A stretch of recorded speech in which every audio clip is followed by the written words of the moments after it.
The Writers Police Academy this year was an incredible experience, and there were so many awesome things. Picking out my favorite one is kind of like picking out my favorite dog or my favorite kid. But I did have one aspect of the whole thing that really stood out, and that was getting to meet all of the other authors, especially not recognizing him, and later I felt a little embarrassed, but meeting Robert Dugoni. And when he was getting his award that Saturday at the banquet, when he was talking, he does not realize how much he spoke to me and how much of a boost he gave me.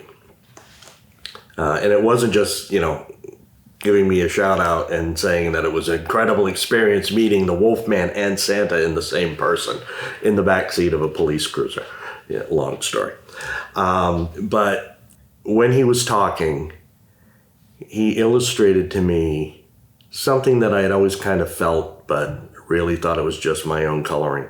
And that is the similarity between being a wrestler, an independent wrestler, and being an author.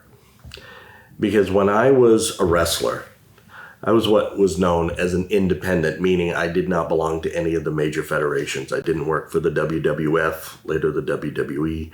I didn't work for WCW.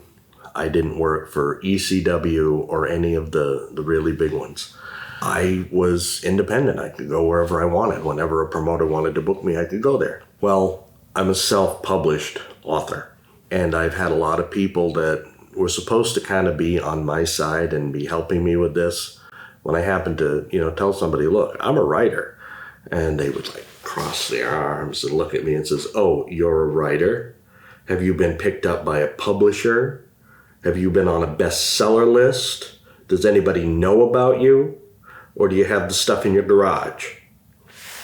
Yeah. Bit of a shot, bit of a blow to the ego. Not bit, it was a cheap shot.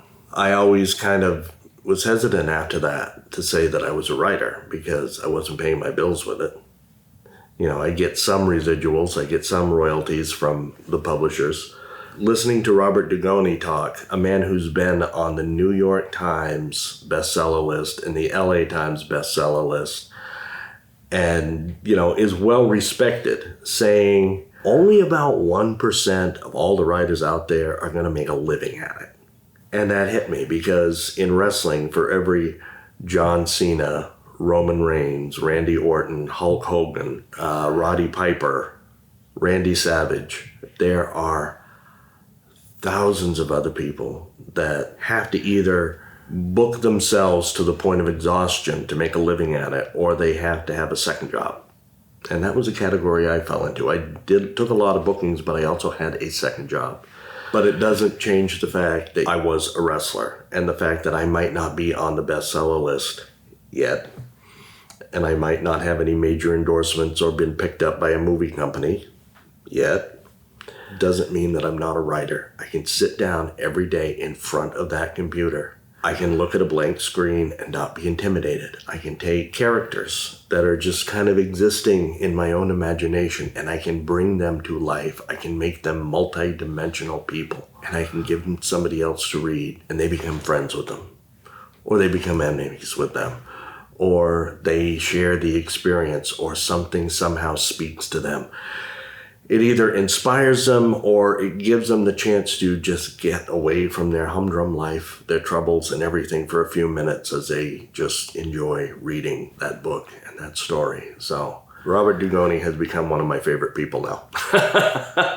And just because he kind of gave me a little validity that my sweat equity is something that is to be reckoned with, and it counts and it matters. Just like when I was wrestling, people used to tell me I wasn't real, but then there were times when a little kid whose parents might not have been able to afford a ticket to a WWE or a WCW show would bring him to one of ours, and they would get a chance to meet me and talk to me.